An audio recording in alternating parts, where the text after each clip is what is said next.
Hello everyone. So today we are going to talk about the celiac trunk and its branches. It's a very important topic for undergraduate students. A student can expect a lot of questions from this part in the viva as well as in the theory exams. And also it's a very important topic for the entrance exams too. So knowing this part is very important. Now, the abdomen and its contents receive the blood supply mainly from the abdominal aorta.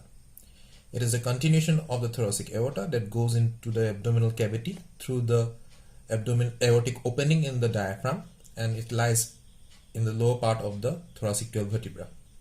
Then it goes up to the fourth lumbar vertebra, the body of the fourth lumbar vertebra, where it terminates into two terminal branches, the common iliac arteries. Now, during this distance from the lower part of the 12th thoracic vertebra to the body of the 4th lumbar vertebra, the abdominal aorta gives off a lot of branches. This can be divided into the ventral branches, the posterior branches, and the lateral branches. And all the abdominal viscera are supplied by these branches. Now, the arrangement is quite systematic, and we can understand that by looking into the embryology of the GIT. Now we all know that the primitive gut tube is divided into three parts: the foregut, the midgut, and the hindgut. And all these divisions have got their specific blood supply, as shown in this diagram. So the foregut and its structures will receive blood from the celiac trunk.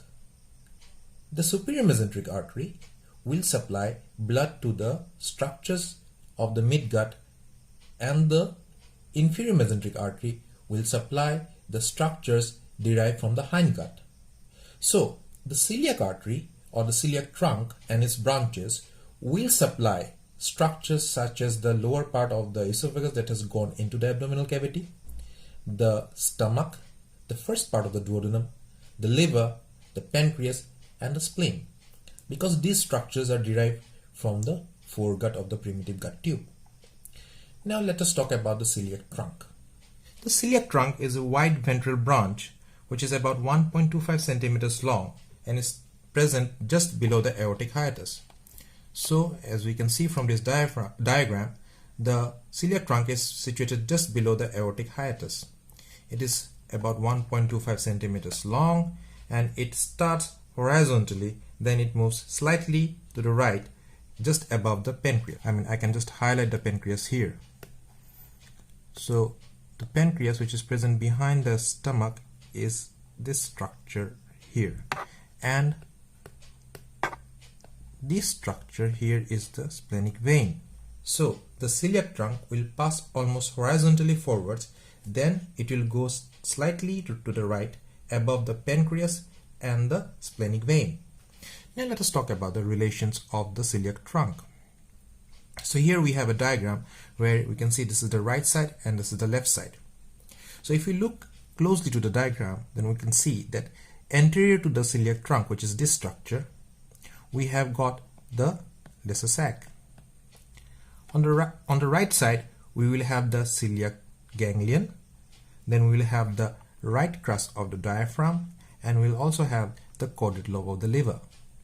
On the left side, we will have the left celiac ganglion, the left crust of the diaphragm, and also we will have the stomach, which is this structure over here. Now let us talk about the branches of the celiac trunk. The celiac trunk has got three major branches. These are the left gastric artery, the splenic artery, and the hepatic artery. Now, the hepatic artery in this area is also called as the common hepatic artery, and we will see in the later part that the hepatic artery can be divided into two segments, the common hepatic artery and the hepatic artery proper. So we will talk about that later. For the moment, we are just calling the third branch as the hepatic artery. Now let us talk about the left gastric artery. The left gastric artery is the smallest branch of the celiac trunk. It originates from the celiac trunk, then it ascends to the left of the midline, and it crosses over the lower end of the left crust of the diaphragm. Here it will lie just adjacent to the left inferior phrenic artery, and then it will lie medial to the or anterior to the left suprarenal gland. Then it will run forwards to the upper part of the lesser curvature. Here it will run forward to the upper part of the lesser curvature. Here it will give off esophageal branches, which can be 2 or 3 in number. So here is one branch, so it can give off another branch like this. It can be more clearly seen in this diagram. So the artery will start from the celiac trunk. It will ascend to the left of the midline and cross over the lower part of the left crust of the diaphragm. It will run forwards then to the upper part of the lesser curvature, which is this part, and there it will give off esophageal branches, 2 or 3. These esophageal branches will go through the esophageal opening and anastomose with the aortic branches. It then turns antero-inferiorly and runs along the lesser curvature, where it gives off multiple branches that supplies both the gastric surfaces, and then this artery finally anastomose with the right gastric artery. So it will give off multiple branches that will supply both the gastric surfaces, thus anterior and the posterior surface, and finally it will anastomose with the left gastric artery. Now let us talk about the splenic artery. We just mentioned that the left gastric artery is the smallest branch of the celiac trunk. The splenic artery, on the other hand, is the largest branch of the celiac trunk. It is highly tortuous. It originates from the celiac trunk, then it ascends to the left behind the stomach and the lesser sac. It runs along the superior border of the pancreas. Then it lies anterior to the left suprarenal and upper part of the left kidney. So here in this diagram, we can see that the splenic artery is originating, wrong color. So we can see that the splenic artery is originating from the celiac trunk, then it is ascending to the left behind the stomach and the lesser sac. Then it is continuing along the superior border of the pancreas. Then in this stage it lies anterior to the upper part of the left kidney and the left suprarenal gland. Then this artery goes towards the spleen, then it enters the lienorenal ligament, and after that it divides into 5 or 6 branches, and then finally it supplies the hilum of the spleen. Along this course, starting from the celiac trunk and going to the hilum of the spleen, the splenic artery gives multiple branches. Some of its branches are going to the pancreas. So here in this diagram, we can again see that the splenic artery is originating from the celiac trunk, then it is going towards the left in a very tortuous manner on the superior part of the pancreas, and then it will reach the hilum and it will divide into smaller branches that will supply the hilum. So this is the stomach, so it will be lying posterior to the stomach and also posterior to the lesser sac. In this course, it gives off multiple branches. These are the pancreatic branches.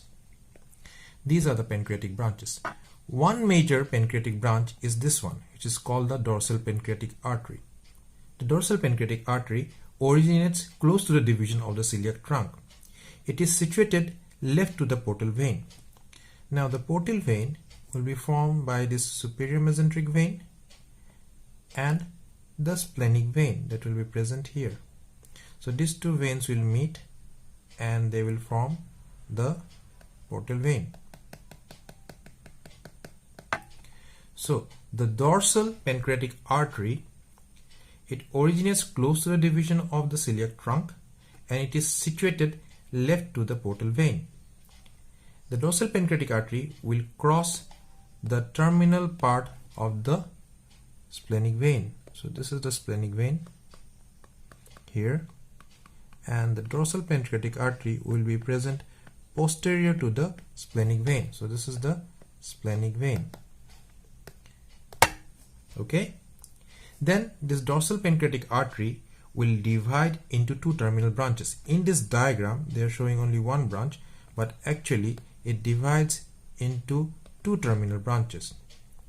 The one is called the left dorsal pancreatic artery and the other one is called the right dorsal pancreatic artery. So the division of the dorsal pancreatic artery will be looking like an inverted T, with the left and the right branches going in the opposite direction. The division of the dorsal pancreatic artery takes place close to the lower border of the pancreas at the junction between the neck and the body of the pancreas. This division is also very close to the confluence of the superior mesenteric vein, this one, and the splenic vein, this one. Now I have used this color just to highlight the proximity of this division to these two veins. Let me just rub this off.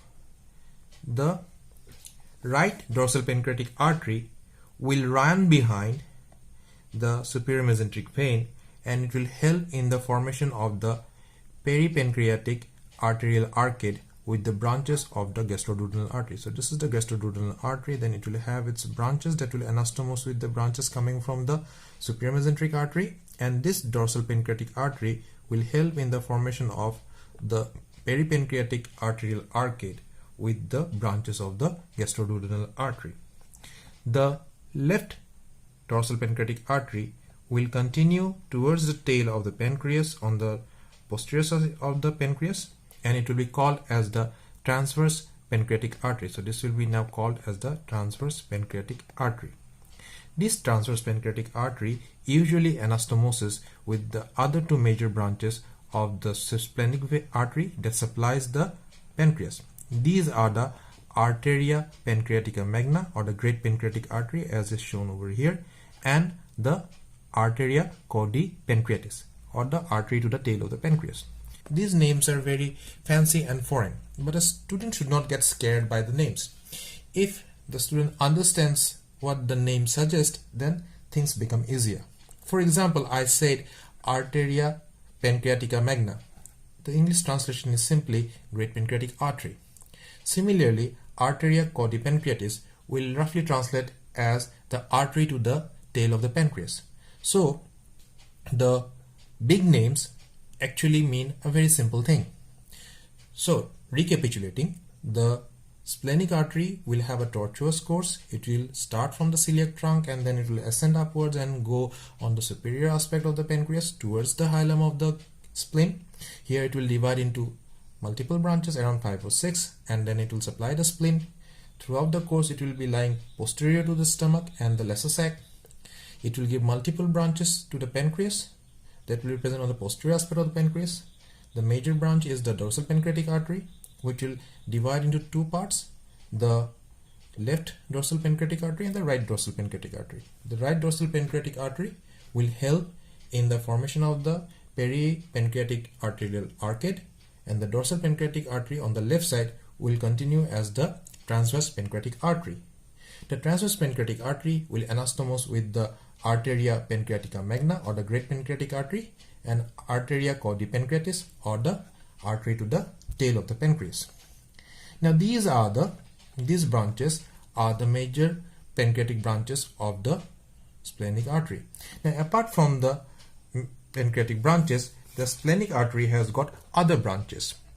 One of these major branches are the short gastric arteries, or the short gastric branches. Now if you see this diagram, we can see the short gastric arteries arising from the splenic artery. The number of short gastric arteries may vary, but they are usually between 5 and 7 in number. They usually arise from the splenic artery or one of its terminal branches. These arteries, or the branches, travel within the folds of the gastrosplenic ligament. This is again a fold of the peritoneum. They supply the gastric fundus and the cardiac orifice. Now, Another major branch, which is called the posterior gastric artery, is given off by the splenic artery. This artery may not be present in all the individuals. There are many papers, and I have read a lot of papers on the posterior gastric artery. Most of them say that the occurrence of posterior gastric artery is somewhere between 70 to 90% in general. So this artery may or may not be present in all the individuals, but there are many papers where it's said that posterior gastric artery is present in all the individuals. So whenever it is present, it is usually given off by the splenic artery. Now there is also many studies that have shown that either cases may have a posterior gastric artery coming from the splenic artery or maybe from the left gastric artery. But whichever may be the case, the posterior gastric artery can have its origin from the splenic artery. So here we will talk the posterior gastric artery as one of the branches of the splenic artery. So the posterior gastric artery will supply the posterior wall of the upper part of the gastric body, and it usually arises from the midsection of the splenic artery posterior to the body of the stomach. It then ascends behind the peritoneum of the lesser sac. It moves towards the fundus to reach the posterior surface of the stomach. It may also arise from the celiac trunk or the left gastric artery, like I have just mentioned earlier. The left gastroepiploic artery is the largest branch of the splenic artery. It arises near the splenic hilum and it descends between the layers of the peritoneum close to the greater curvature. And during its course, it gives off multiple branches to the fundus and the body of the stomach. These branches coming from the left gastroepiploic artery are longer than the branches given off by the right gastroepiploic artery with which it anastomoses. The left gastroepiploic artery supplies the fundus and the body of the stomach. Now let us talk about the hepatic artery. The celiac trunk has got three major arteries that we have already told: the left gastric artery, the splenic artery, and the hepatic artery. The hepatic artery, it originates from the celiac trunk, then it passes anteriorly and laterally above the pancreas and the first part of the duodenum, which is this area here. Now it continues its journey and then it goes towards the liver, where it divides into two parts: the right hepatic artery and the left hepatic artery. Now the entire course of the hepatic artery can be divided into two parts. The first part begins from its origin from the celiac trunk to the point where it gives off the gastroduodenal artery, and this portion is called the common hepatic artery, as is marked in this diagram. The rest of the course, which begins from the point where it gives off the gastroduodenal artery to the point where the artery gets divided into the right and the left hepatic artery, is called the hepatic artery proper.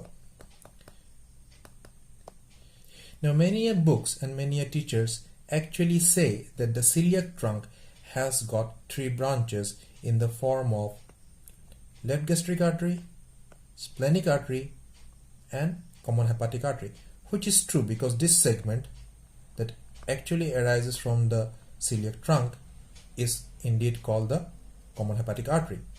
So this is true, but I mention it as simply as hepatic artery to make things simple, because otherwise it can get confusing later on.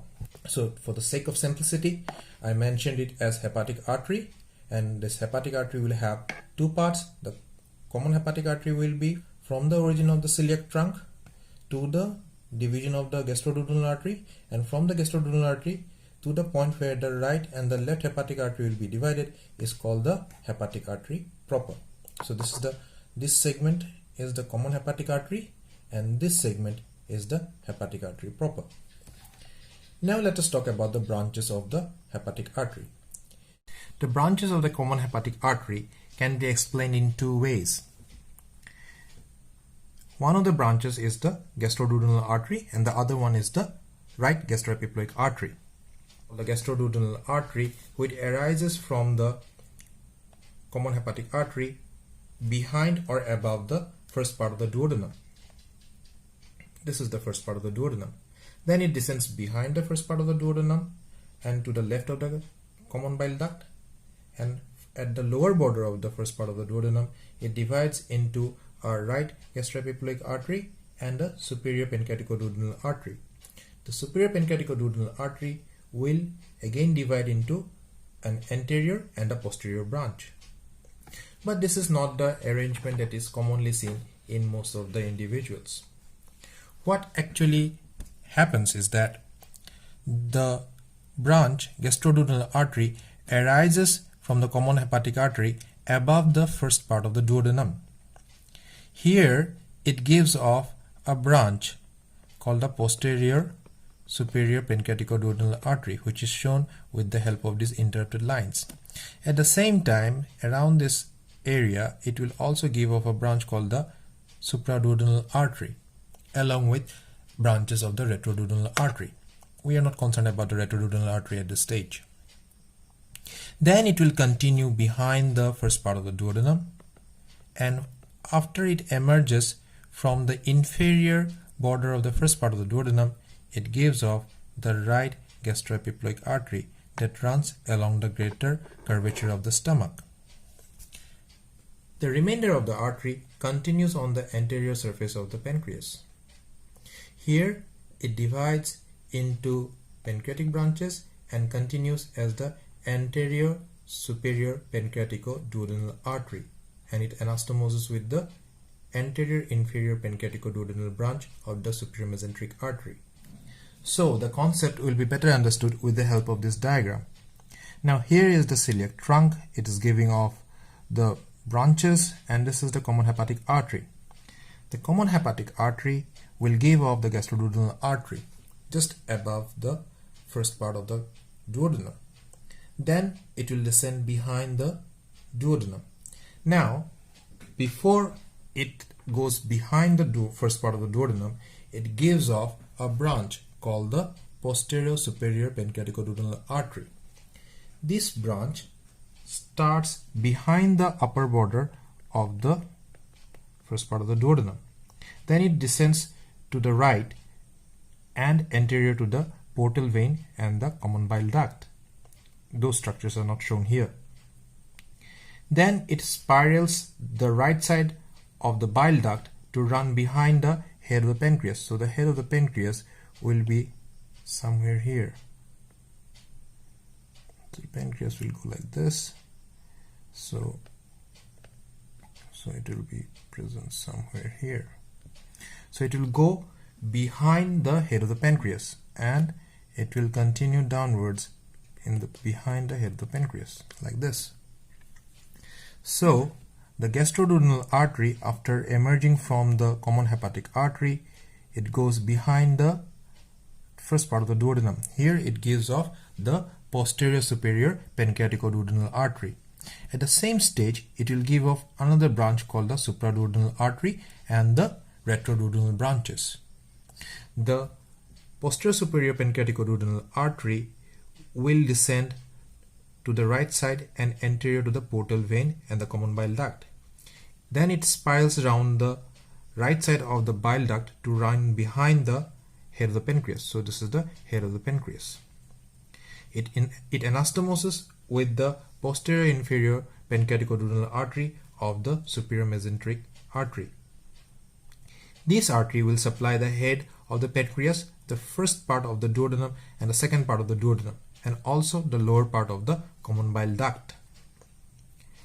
Then the artery, that is the gastroduodenal artery, will emerge from the inferior border of the first part of the duodenum and it will give off this branch, the right gastroepiploic artery. The remainder of the artery will continue on the anterior surface of the pancreas as the antero-superior pancreaticoduodenal artery. So this is the terminal branch of the gastroduodenal artery in true sense. This artery, it will descend in the anterior groove between the second part of the duodenum and the head of the pancreas.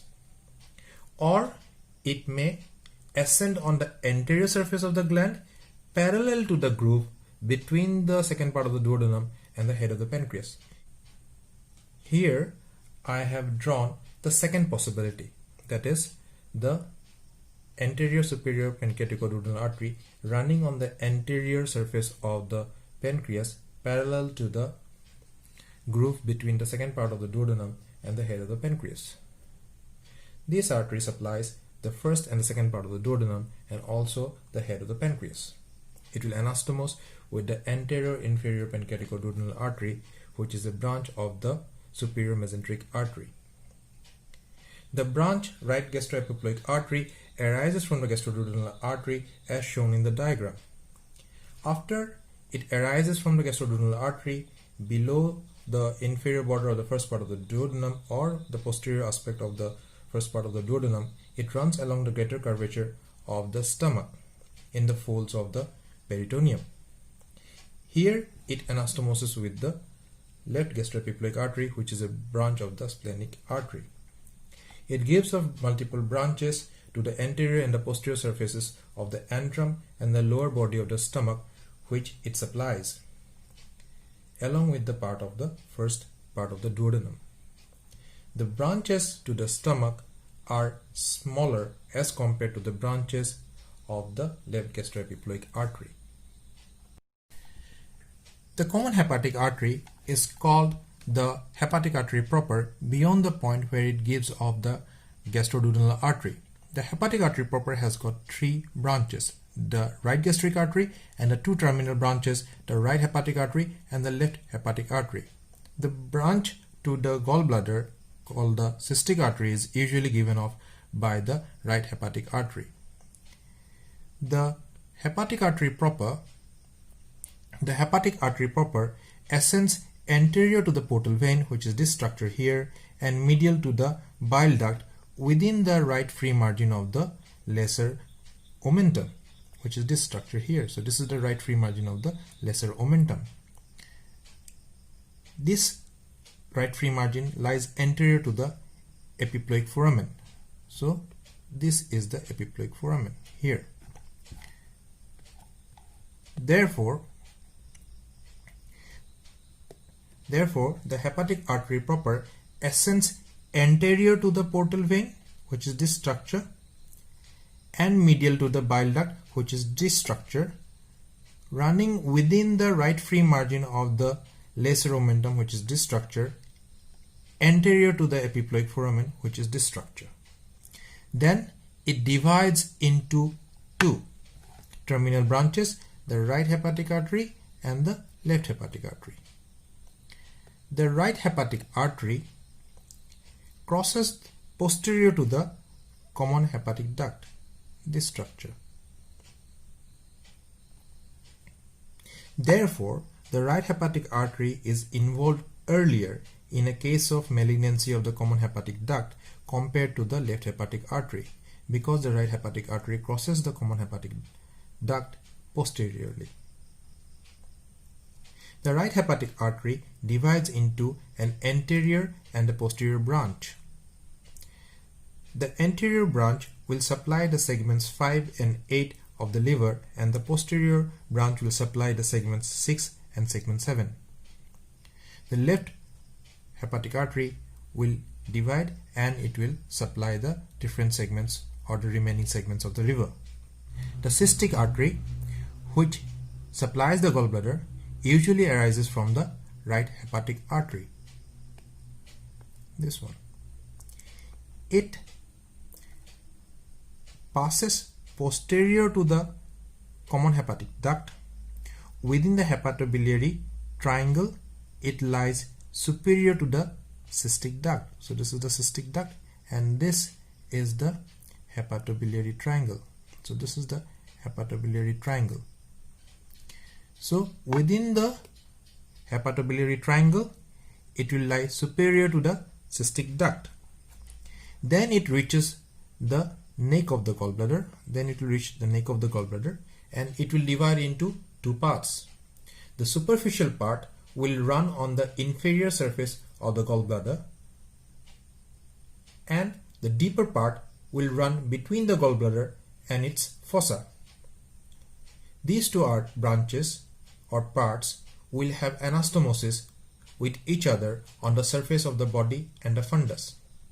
Many a times, these superficial and the deep branches may arise separate from their artery of origin, which is most commonly the right hepatic artery. Now let us talk about the right gastric artery. The right gastric artery is a small artery, this one here. It runs forward into the lesser omentum just above the first part of the duodenum, which is this structure, as we already discussed. Then it travels within the lesser omentum along the lesser curvature of the stomach, and it anastomoses with the left gastric artery, which is a direct branch of the cystic artery. Before the anastomosis, it gives off multiple branches to the anterior and the posterior surfaces of the stomach. So this is all about the different branches of the celiac trunk. So recapitulating, with the help of this chart, if you have a chart like this, you can always revise faster. So the celiac trunk had three major arteries or three major branches. These were the left gastric artery, the splenic artery, and the common hepatic artery. The left gastric artery had only one kind of branches, and these were the esophageal branches. The splenic artery had three branches: the pancreatic branches, which were the dorsal pancreatic artery, the arteria pancreatica magna, and the arteria caudi pancreatis. Then it had short gastric arteries and left gastroepiploic artery. The common hepatic artery, as we now know that the initial part of the hepatic artery is called the common hepatic artery, has got the gastroduodenal artery, and then it continues as the hepatic artery proper. The gastroduodenal artery had supraduodenal artery as the branch, then it had posterior superior pancreaticoduodenal artery, then it gave off the right gastroepiploic artery, and finally it had the anterior superior pancreaticoduodenal artery. The hepatic artery proper has got two terminal branches called the right and the left hepatic arteries, and then it has the right gastric artery. The right hepatic artery also had a branch called the cystic artery. So with the help of this simple chart, we can revise very easily the branches of the celiac trunk. So if you have any doubts, please put them in the comment section down below. And if you like the video, then please subscribe the channel and give it a thumbs up. And I'll see you in the next video. Thank you.